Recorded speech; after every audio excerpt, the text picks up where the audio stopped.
Okay, we're back for I think part four.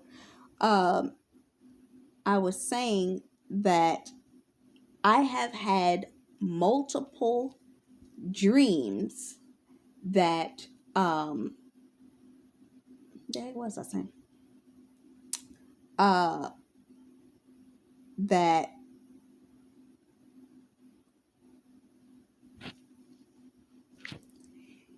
I had multiple dreams that basically the enemy has been trying to reinstate the very covenants that were broken in me and my God ordained spouse's lives. I literally dreamt of a familiar spirit telling me to my face, "You broke the covenants. Now we're going to have to put them back."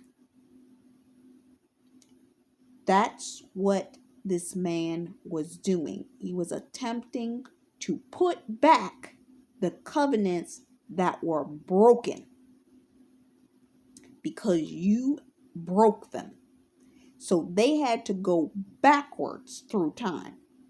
This is when they determined that the cheat code was for a just in case the day needed to be erased. We about to go back to visit the angel episode.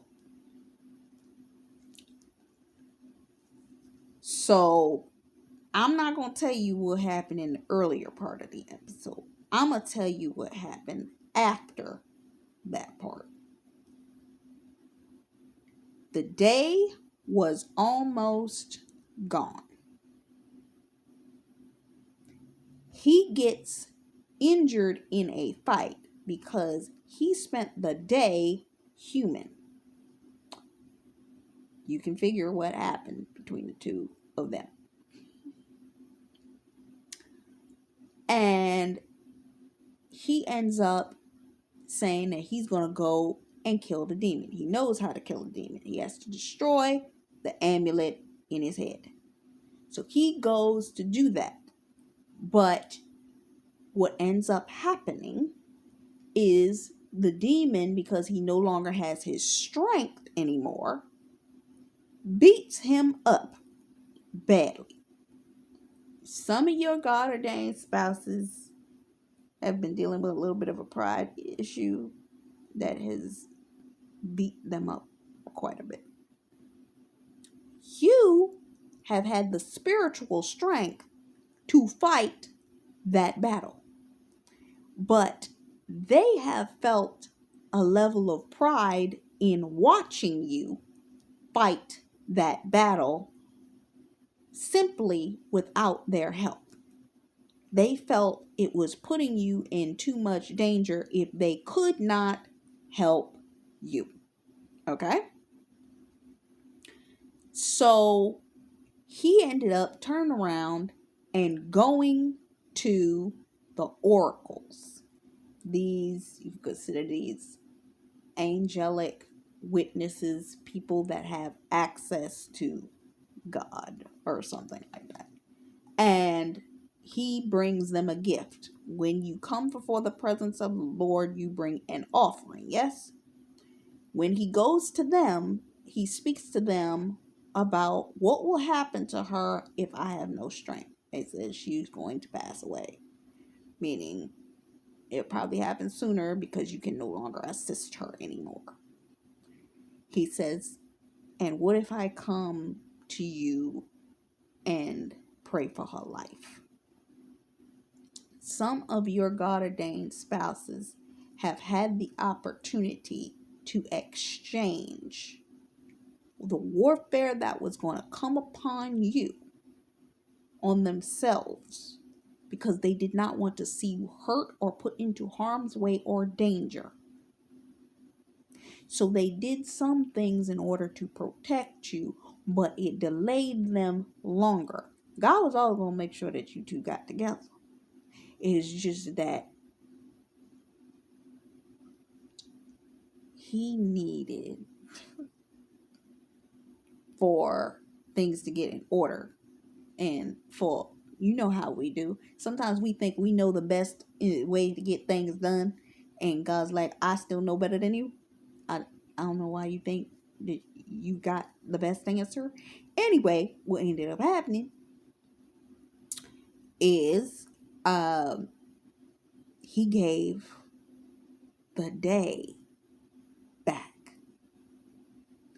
See the correlation? So he made the decision for the day to be given back. In this, Ziggy had a cheat code to erase the day.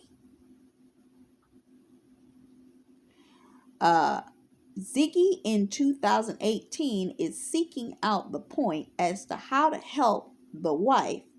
The wife hands him the book that Ben wrote the instruction in for how to create the code in the system.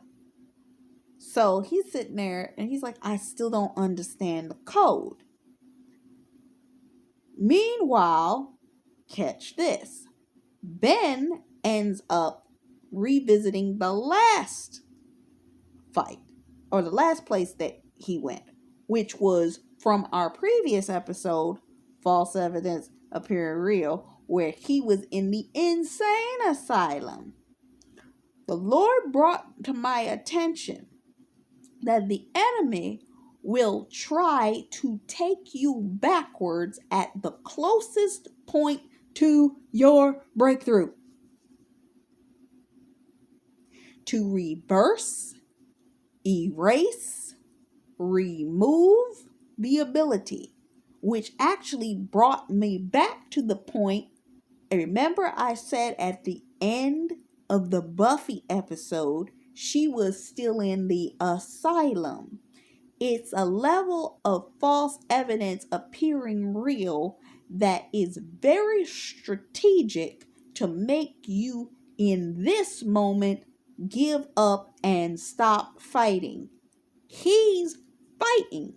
She was sitting on the floor in the room having completely lost it. Some of y'all have gotten to that place where the enemy has bombarded you with so much mental warfare that you're nearly catatonic and you're like, you don't know which way to go. Deani Neves was saying in the word take it back, it's yours, that we're at a point of exhaustion, that we're too tired to fight this battle anymore, that the enemy has got us questioning what's left, right, up, or down, or backwards. And the Lord is trying to say, I'm in control of this.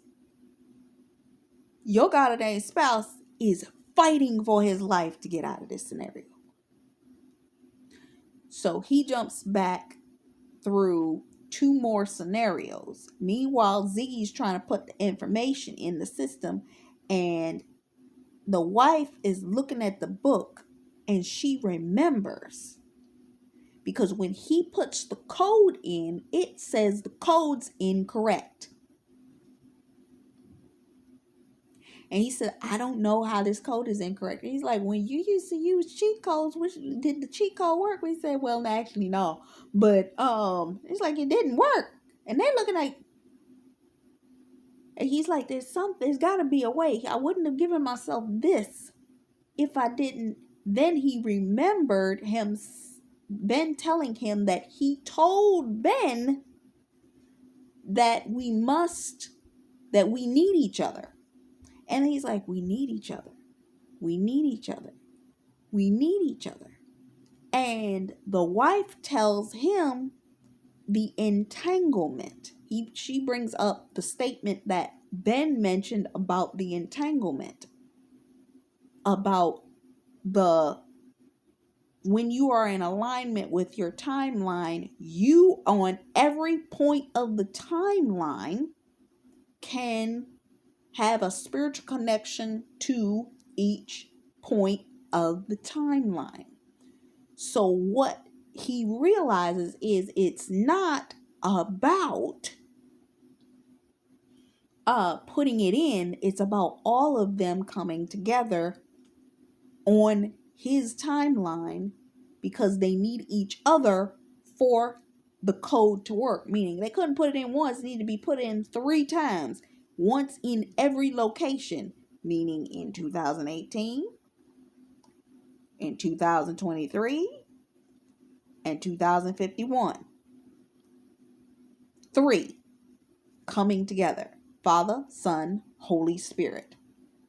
333 to bring out. God shows you things in which you do not know. 33:3 to bring upon or bring forward. They are trying to bring Ben out of this situation. And they put it, it's like all 3 Ziggies put in the code at the same time. When this happens, the Lord showed me they fought. He was fighting his other self, or he was fighting Ian, and Ian, at this exact time that he's putting in this code, he comes to find that he's on his knees. He's just about gave up on the scenario because Ian's got a gun to his face and is about to blow his brains out. And he is sitting there, and this is the point where God come in. And it's funny because the Lord showed me Deani Neves talking about this.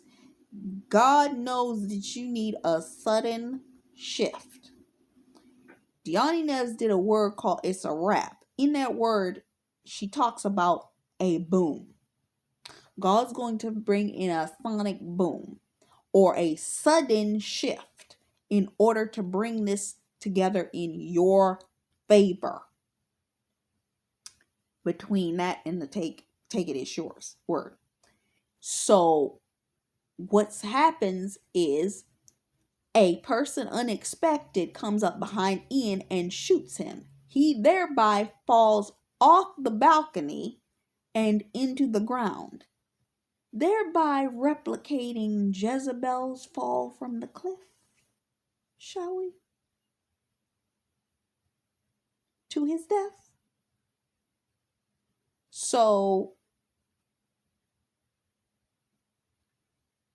they're all waiting for Ben to come back. Ben has to come back to the point in time at the beginning of the day. Thereby, the day is erased. Now, back on the Buffy Angel timeline, Angel is now sitting in the office at the exact same point in time, first thing that morning, when he was having the argument with Buffy about the fact that she was saying, "Don't come into my town thinking you have the right and the ability, blah, blah, blah, blah." And he said, "Okay." And she was like, "That's all you're going to say? You didn't have anything else to say about that?" He's like, "No." And she was like, "Well, okay." She's getting ready to leave. The demon busts through the window.